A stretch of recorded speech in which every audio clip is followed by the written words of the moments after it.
maal jechaa turre gaaf ililliin bahaaritti heerumtu qiyaamaa buusaa turre jechuudha. Lolaa turre, balaa buusaa turre. Maaliif balaa buusaa turre beektanii? Akkamitti bahaariin Fatiyaa irratti fuudhaa? Fatiyaan nama miskiinaa, Fatiyaan nama akkanaati miti, nama irratti fuudhanii miti. Ilillii abaaraa turre, ilillii nyaataa turre, ilillii abaaraa turre, bahaarii nyaataa turre. Yaa nama namarra dhufe. Yaa nama namarra dhufe salphina kee. Ani achi keessa jira, gandisan keessa jira. Akkamitti ililliin bahaaritti heerumtii? Fatiyaa tanarratti akkamitti fuutaa jechaa lolaa ture. Jara keessaa nama tokko. Assalaamu alaikum warahmatullahi wabarakatuh. Jirtu akkam naga keessanii fayyaa keessanii isiniin jechaa anallee naga jira. Alhamdulillah galata rabbii isin akkam jirtu naga qabdu fayyaa qabdu.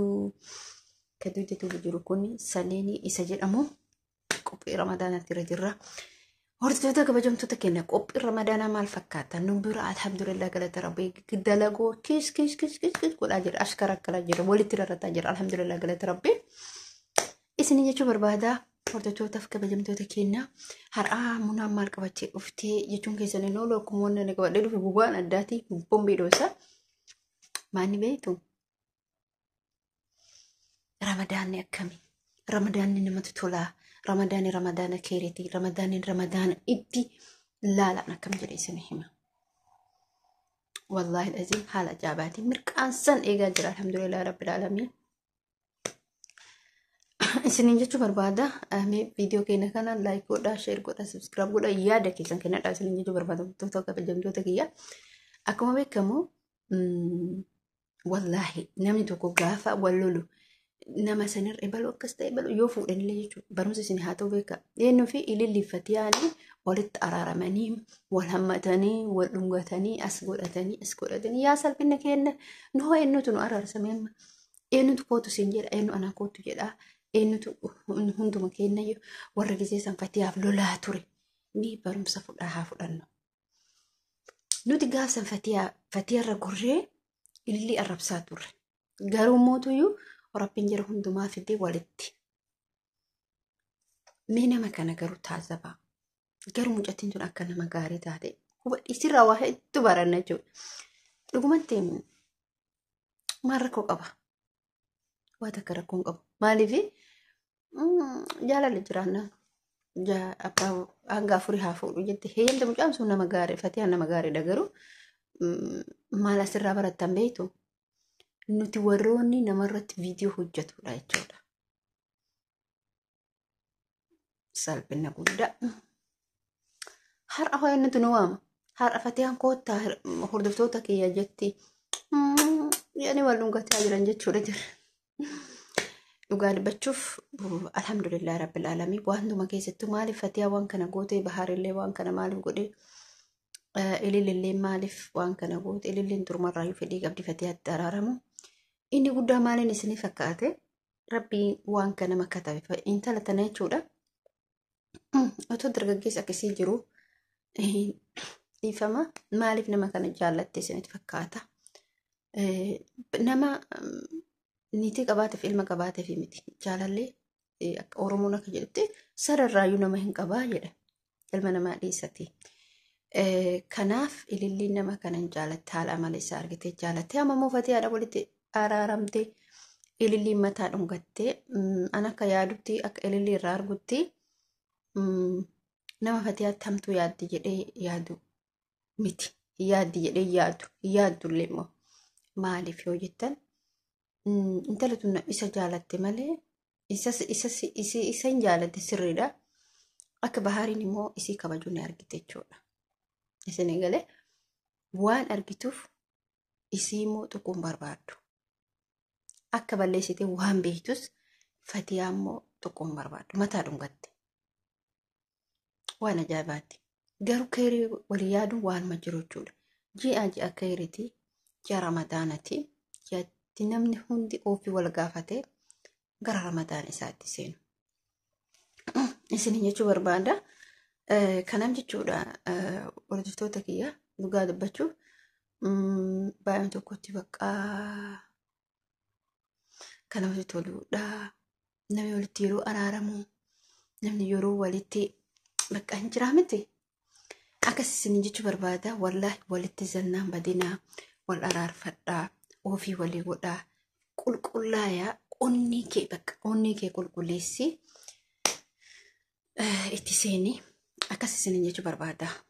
Maaliif wallahi ramadaana keeritii, ramadaana kaa ramadaana gammachuu kanagaan dhufee kanagaan galu rabbiin nu haa taasisu. Qaana ahlii keenya wajjin itti gammannee gammachuu keenya dabarfannu rabbiin nu haa taasisu jedha. Asirratti dhaamsaan isinii qabu ijoollee keenya mana arabaa keessa dalagan bakka jirtanitti rabbiin isin bira haa jiraatu. Ka muslimallee bakka rabbiin ramadaana ittiin isin ga'e rabbiin jabina isinii haa kennu. Sana guutuu rabbiin takkii maatii keessatti takka akkanumatti waggaa guutuu qixxee kamitti nu haa deebisu isiniin jechuu barbaada. Maaliif isiniin jechuu barbaada hordoftoota kiyya. Nuti warroonni mana namaa dalaynu harka makkatti ilaaltan kun guyyaa waan dalagaa oguu beeytanii guyyaa waan xiqqaa kanan dalayne jechuudha. Ila quba kanas ilaala jechuun quba shanan kanaa guutumatti ilaala. Laalataa oole. Asirratti jechuudha. Akkana argitanii miti. Wallahi harki keenya kun waan inni hin dalayne hin jiru. Wanni inni hin dalayne hin jiru. Wanni inni hin goone nuti immoo jechuudha. Wanni nuti goonu hin jiru. Wanni nuti hin dalagin hin jiru jechuudha.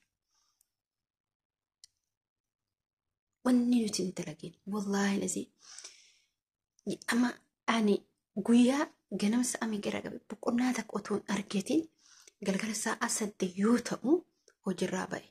Galgala sa'a 8 teessii jechuudha. Hojirraa ba'e. Ganamarraa jalqabe.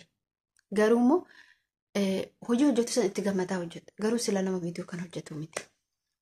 Isinii galee maaliif ree hojii hojjettu qalbii kee qulqulluun hojjedhu. Otoo amma guyyaa cinqamaa oolee sammuu kee cinqaa oolee garana dhufee akkasitti sammuu kee san cinqaa oolee har'a asirratti viidiyoo kan isin waraabuu hin danda'u. Maaliif ree itti gammadee hojjedha. Hojii kamuu itti gammadee hojjedhu. Gaaf itti gammadee hojjettee galma geetta. Jechuun hin dadhabdu jechuudha. Anam isaan laala galgalumaan rafa. Bakka ani guyyaa akkas hojjetaa oolee akkas dadhabaa oolee hamma ammaatti illee ganaa hojii sa'aatii tokkoof wayii qaba. Nuti rabbiin humna keenya kana nuu kennetti alhamdulillah. Tokkoffaa rabbii fayyaa nuu kennetti alhamdulillah. Lamaffaa silaa otoo mana kee jiraattee hin arabaafatta. Garuu waan mana namaa jirtu arabaafachuu hin dandeettu. Yeroo tokko akkas ta'etti arabaafatte. Eebbaa akkas isin jechuu barbaada. Obboleeyyan kiyya wallaahi dhasiin baay'eetti gammada. Garuu mootuyyuu ramadaanii ji'a keeriti. Ji'a keerii jechuudha. Ji'atti sharrii walitti yaadne jechuudha. Maal isin jechuufi dhiifama hojii keessan hojjedhaa. Qalbii takkaa namatti sannaan badinaa yoo jilli isin baay'atee ani hin beeka. Wallaahi hin beeka jechuudha. Haa ta'u alhamdulillah rabbil aalamiin. An akkasitti waan akkasitti dudekutti haa ta'u hin jira. Garuu akka warra akka Suudii, Kuweet, Bahareen biyyi kunis Qaataaris akkasuma jechuudha. Ni baay'ata. Ni baay'ata keessattuu rabbi isin haa laafisu. Namoota deemsa yaaniin jiraa miti. Akkasii rabbiin kee isin haa laafisu isiniin jedha. Hordoftoota kabajamtoota kiyyaa. Wanni isin jechuu barbaadu, wanni isin dhaamu, rabbiin isin bira haa jiraatu. Dalagoota isin jabaadhaa dalagadhaa. Keerii facaafadhaa, keerii haammadhaa. Jini kun jedhatti walitti zannaa bannoo miti. Jedhatti ofii walii goonu, jedhatti rakkataa, jedhatti dheebotaa, jedhatti beela baafnu waan qabdurraa sadaqadhu. Wallaahi viidiyoo tokko argee baay'ee natti dhagame. Isin jechuu barbaada hordoftoota kabajamtoota kiyyaa kana fakkaata. Hamma viidiyoo biraatii walitti deebinutti walaa jabeessinu ramadaanii gammachuudhaan wallaahi akka ajaa'ibaatti amalee ramadaana bakka itti isiniin ga'e jedha. Uummata qashtii, uummata jaalatamaa, uummata kabajamaa. Ulfina ramadaanni ka ulfinaati. Ramadaanni kabajamaadha, jaalatamaadha. Inshallah rabbiin nagayaan sana guutuu ana ahli keenya wajjin rabbiin itti nu haa deebisu. Jabaadha isin jechuu barbaada. Assalaamu alaikum warahmatullahi